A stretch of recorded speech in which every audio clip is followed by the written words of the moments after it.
அனைவருக்கும் வணக்கம். பத்திரிகையாளர் சவுக்கு சங்கர் அவர்கள் மீதான குண்டர் சட்டத்தின் கீழான அந்த வழக்கு விசாரணை உச்சநீதிமன்றத்தில் வந்திருக்கிறது. அந்த வழக்கு விசாரணையின் போது உச்சநீதிமன்றம் தமிழக அரசிடம் கடுமையான சில கேள்விகளை கேட்டிருக்கிறது. அது பற்றி தான் விரிவாக பேச போகிறோம்.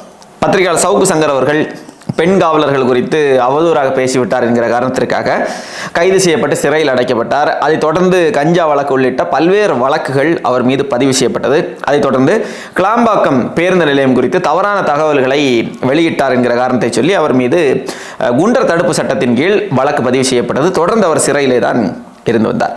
அப்படி இருக்கக்கூடிய சூழலில் ஏற்கனவே அவர் மீது போடப்பட்ட அந்த குண்டாஸில் இருந்து அவரை விடுவிக்க கோரி அந்த குண்டர் தடுப்பு சட்டத்தை ரத்து செய்ய கோரி உயர்நீதிமன்றத்தில், சென்னை உயர்நீதிமன்றத்தில் அவருடைய தாயார் மனு தாக்கல் செய்திருந்தார். அந்த விசாரணையின் முடிவில் சவுக்கு சங்கர் அவர்கள் மீது போடப்பட்ட அந்த குண்டர் தடுப்பு சட்டத்தை ரத்து செய்து உத்தரவிட்டது சென்னை உயர்நீதிமன்றம்.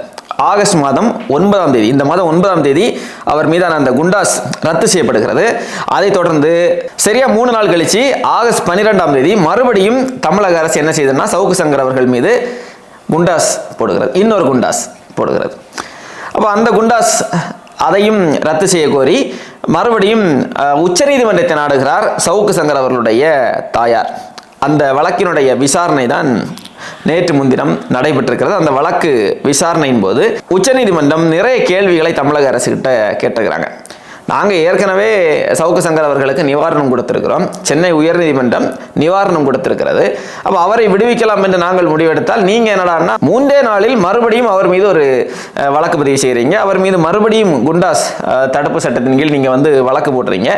அப்போ ஏன் இந்த வேலையை நீங்கள் செய்கிறீங்க? தொடர்ந்து சவுக்கு சங்கரை நீங்கள் இப்படி டார்கெட் செய்வதற்கான காரணம் என்ன? என்னதான் உங்களுக்கு பிரச்சனை என்று சொல்லி உச்சநீதிமன்றத்தினுடைய நீதியரசர்கள் கடுமையான கேள்விகளை எழுப்பியிருக்கிறார்கள் தமிழக அரசை நோக்கி.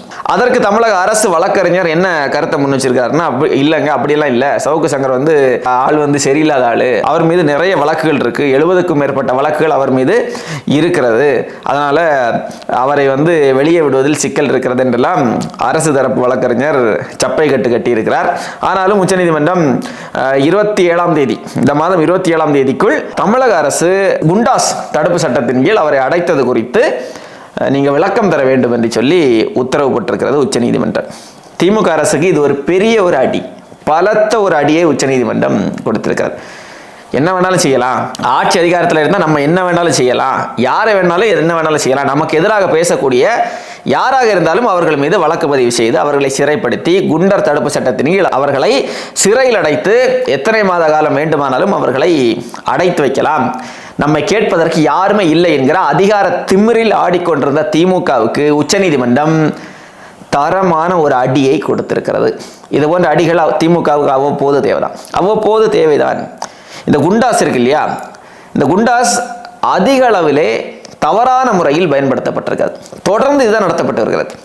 மற்ற குற்றத்தை செய்பவர்கள், குற்ற பின்னணி உள்ளவர்கள் மீது குண்டாஸ் போடப்படுகிறது. அதுவே நிறைய கேள்விகளை ஏற்படுத்தி இருக்கிறது, நிறைய கேள்விக்குள்ளாக்கி இருக்கிறது. உச்சநீதிமன்ற நீதிபதிகள் என்ன சொல்றாங்கன்னா, நீங்க உங்களுக்கு பிடிக்கல, இவர் ஒருத்தர் வெளியே இருந்தார் அப்படின்னா அவரால் நிறைய சிக்கல் விடுமோ என்று அச்சப்பட்டு நீங்கள் அவரை குண்டாஸ்ல உள்ள போடுறீங்க.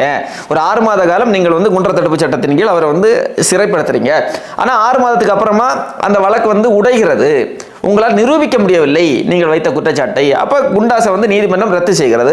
அப்ப 6 மாத காலம் ஒருத்தர் சிறையில் இருக்கிறாருன்னா அவர் வெறும் சிறை தண்டனையை மட்டும் அவர் அனுபவிக்கல, தன்னுடைய உரிமைகள், தனிப்பட்ட உரிமைகள் தொடங்கி தன்னுடைய வாழ்வாதார பிரச்சனைகள், நிறைய பிரச்சனைகளை அவர் சந்திக்கிறார். அப்ப இதுக்கெல்லாம் அவங்களுக்கு இழப்பீடு கொடுக்கலாமா என்று ஏற்கனவே நீதியரசர்கள் கேள்வி எழுப்பியிருந்தாங்க.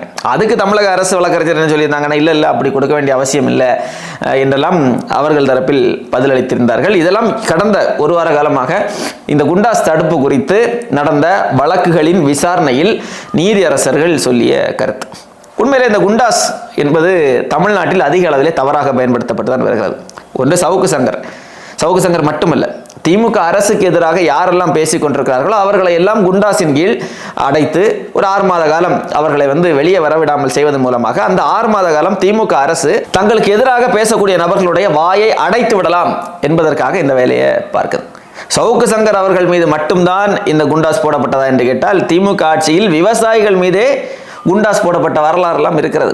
இந்த திமுக ஆட்சியில் ஒரு சில மாதங்களுக்கு முன்புதான் மேல்மா சிப்காட் தொழிற்சாலைக்கு எதிராக போராடிய விவசாயிகள் மீது குண்டாஸ் போட்டது இந்த திமுக அரசு. அப்ப இந்த குண்டாஸ் எந்த அளவிற்கு திமுக அரசால் தவறாக பயன்படுத்தப்படுதுன்னு பாருங்களேன். எந்த அளவிற்கு தவறாக பயன்படுத்தப்படுது. இவர்களாம் சொன்னார்கள், கருத்து சுதந்திரத்தை பாஜக பறிக்கிறது, இந்த நாட்டின் ஜனநாயகத்தை பாஜக குழி தோண்டி புதைக்கிறது, இந்த நாட்டின் ஜனநாயகத்தை மீட்டெடுப்பதற்கு பாசிச பாஜகவினுடைய இந்த பாசிச சர்வாதிகார போக்கை ஒழித்து கட்டுவதற்கு எங்களுக்கு வாக்கு செலுத்துங்கள் என்று சொல்லி தான் திமுக அதிகாரத்துக்கு வந்தது. ஆனால் திமுக ஆட்சிக்கு வந்த நாள் தொடங்கி இப்போது வரைக்கும் பாஜக எதையெல்லாம் செய்தார்களோ அங்கே செய்து கொண்டிருக்கிறார்களோ அதை அப்படியே கொஞ்சம் கூட மாறுபாடு இல்லாமல் அப்படியே பாஜக செய்வதை திமுக தமிழ்நாட்டில் நடைமுறைப்படுத்தி கொண்டிருக்கிறது. யாருமே பேசக்கூடாது, திமுகவுக்கு எதிராக யாருமே பேசிடக்கூடாது. அங்கே இருக்கிறதெல்லாம் மனித புனிதர்கள். அது ஒரு புனித கட்சி, தெய்வீக கட்சி. அவங்க எந்த தவறுமே செய்ய மாட்டார்கள். அப்படியே தவறு செய்தாலும் யாருமே அவர்களை எதிர்த்து பேசக்கூடாது. பேசினா எங்கிட்ட ஆட்சி இருக்கு, அதிகாரம் இருக்கு, காவல்துறை எங்களிடம் இருக்கிறது, நாங்கள் உங்களை மிரட்டுவோம், அச்சுறுத்துவோம், உங்கள் மீது தாக்குதல் நடத்துவோம், வழக்கு பதிவு செய்வோம், சிறைப்படுத்துவோம், குண்டர் தடுப்பு சட்டத்தின் கீழ் உங்களை நாங்கள் கைது செய்வோம் என்று மிரட்டுகிறது. வெளிப்படையான மிரட்டல் விடுக்கிறது தமிழ்நாட்டு மக்களுக்கு. சவுக்கு சங்கருக்கு விடுக்கக்கூடிய மிரட்டல் அல்ல இது. திமுகவினுடைய குறைகளை யார் பேசினாலும் உங்களுக்கு இதுதான் கதி, சவுக்கு சங்கருக்கே இதுதான் கதி என்றால் சாமானிய மக்களுடைய நிலை என்ன என்பதை நீங்கள் சிந்தித்து பார்க்க வேண்டும். சிந்தித்து பார்த்துதான் எங்களை நீங்கள் விமர்சனம் செய்ய வேண்டும் என்கிற மிரட்டலை வெளிப்படையாக திமுக அரசு தமிழ்நாட்டு மக்களுக்கு விடுத்திருக்கிறது. அப்படிதான் இதை பார்க்க வேண்டியிருக்கிறது. பாருங்க, யாருமே எத்தனையோ பேர் நாங்கள் ஊடகவியலாளர்கள், நடுநிலையாளர்கள், நாங்கள் எந்த சார்பும் இல்லாத ஊடகவியலாளர்கள் என்று தங்களை தமிழ்நாட்டில் அடையாளப்படுத்தி கொண்டிருக்கக்கூடிய பத்திரிகையாளர்களே சவுக்கு சங்கர் அவர்கள் மீது போடப்பட்டு கொண்டிருக்கக்கூடிய இந்த குண்டாசை எதிர்த்து வாய் திறக்கல. இது போன்ற நபர்களால் தான் பத்திரிகை துறை இன்றைக்கு அழிந்து கொண்டிருக்கிறது. இது போன்ற நபர்களால் தான் பத்திரிகை துறையினுடைய அறம் இன்றைக்கு அழித்தொழிக்கப்பட்டு வருகிறது. இன்னைக்கு சவுக்கு சங்கருக்கு நடப்பது நாளைக்கு யாருக்கு வேண்டுமானாலும் நடக்கலாம். நம்ம ஆரம்பத்தில் நம்ம சொன்னோம், சவுக்கு சங்கர் அவர்கள் பெண் காவலர்கள் குறித்து பேசிய கருத்துக்களை நாம் ஏற்கல, அதற்கு நீங்கள் சட்டத்திற்கு உட்பட்டு வழக்கு பதிவு செய்து தண்டனை கொடுங்க, அது வேற. ஆனால் சவுக்கு சங்கர் திமுகவை எதிர்த்து தொடர்ந்து பேசுகிறார் என்கிற காரணத்திற்காக என்னென்ன வழக்குகளை எல்லாம் அவர் மீது போட முடியுமோ எல்லா வழக்குகளையும் போட்டு ஒரு பாசிசத்தின் உச்சகட்டத்தை திமுக அரசு சவுக்கு சங்கர் மீது தொடுப்பது என்பது சவுக்கு சங்கருக்கான பிரச்சனை அல்ல, இந்த நாட்டினுடைய ஜனநாயகத்துக்கான பிரச்சனை, கருத்துரிமைக்கான பிரச்சனை. அதைத்தான் திமுக அரசு சிதைத்து கொண்டிருக்கிறது. அப்படிதான் இதை நாம் பார்க்க வேண்டும். சவுக்கு சங்கர் அவர்கள் மீது போடப்பட்ட அந்த குண்டாஸ் வழக்கு உடனடியாக அது ரத்து செய்யப்பட வேண்டும். எப்படியும் உச்சநீதிமன்றம் அதை ரத்து செய்ய தான் போகிறது. 27ஆம் தேதி தமிழக அரசு பதில் மனு தாக்கல் செய்ய போகிறார்கள். என்ன பதில் மனு தாக்கல் செய்வார்கள்? சவுக்கு சங்கர் வெளியே இருந்தால் அச்சுறுத்தல், பாதுகாப்பில்லை, சட்டம் ஒழுங்குக்கு பாதுகாப்பில்லை என்றெல்லாம் சொல்வார்கள். இவர்கள் குண்டாஸ் போட்டிருக்க வேண்டியது யார் மேல போடணும்? நீங்க இந்த மண்ணினுடைய வளங்களை எல்லாம் வெட்டி கடத்தி அண்டை மாநிலங்களுக்கு கடத்தி கொண்டிருக்கிறார்கள், அவர்கள் மேல குண்டாஸ் போடுங்க. எத்தனை கொலைகள் இன்றைக்கு நடந்து கொண்டிருக்கிறது நாட்டில், தமிழ்நாட்டில் தினம் ஒரு படுகொலை என்று சொல்லலாம், அந்த அளவிற்கு படுகொலைகள் நடந்து கொண்டிருக்கிறது. அவங்கள பிடிச்சி அவர்கள் மீது குண்டாஸ் போடுங்க. அதை செய்கிறது இல்லை. போதைப் பொருள்கள் இன்னைக்கு எங்கே போனாலும் தமிழ்நாட்டில் போதைப் பொருள் எளிதாக கிடைக்கும் என்கிற ஒரு நிலை உருவாகி இருக்கிறது. எப்படி இந்த போதைப் பொருள் எல்லாம் வருகிறது தமிழ்நாட்டிற்குள்? யாரால் கொண்டு வரப்படுகிறது? யாரால் இது விநியோகம் செய்யப்படுகிறது? இந்த போதைப் பொருள் கும்பல், இந்த கும்பலை பிடிங்க. இதற்கு ஆணிவேராக இருப்பது யார்? கண்டுபிடியுங்கள். கண்டுபிடித்து அவர்கள் மீது குண்டாஸ் போடுங்க. அதுதானே செய்யணும். பெண்களுக்கு எதிரான கொடுமைகள், இன்னைக்கு சின்ன சின்ன குழந்தைகள் கூட இன்றைக்கு சாலையில் நடந்து போக முடியல, சுதந்திரமாக நாட்டில் நடமாட முடியல. சின்ன சின்ன பள்ளிக்கூடத்தில் படிக்கக்கூடிய குழந்தைகள் வரைக்கும், பெண் குழந்தைகள் வரைக்கும், அவர்களுக்கு அச்சுறுத்தலை ஏற்படுத்தக்கூடிய கும்பலை கண்டுபிடியுங்கள், அவர்கள் மீது குண்டாஸ் போடுங்க. ஆனால் இதையெல்லாம் செய்கிறதை விட்டுக்கிட்டு இதையெல்லாம் செய்பவர்களை கண்டித்து யாரெல்லாம் பேசுகிறார்களோ, இதையெல்லாம் செய்பவர்களை தடுக்க தவறிக்கொண்டிருக்கக்கூடிய அரசின் மீது யாரெல்லாம் விமர்சனங்களை வைக்கிறார்களோ அவர்களெல்லாம் பிடிச்சு அவர்கள் மேலே குண்டாஸ் போட்டுறது.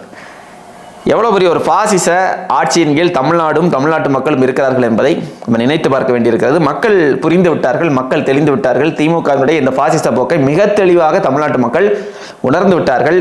இனியும் திமுக அரசு திருந்தவில்லை என்றால் மக்கள் திமுக அரசை திருத்த வேண்டிய நிலைக்கு வருவார்கள்.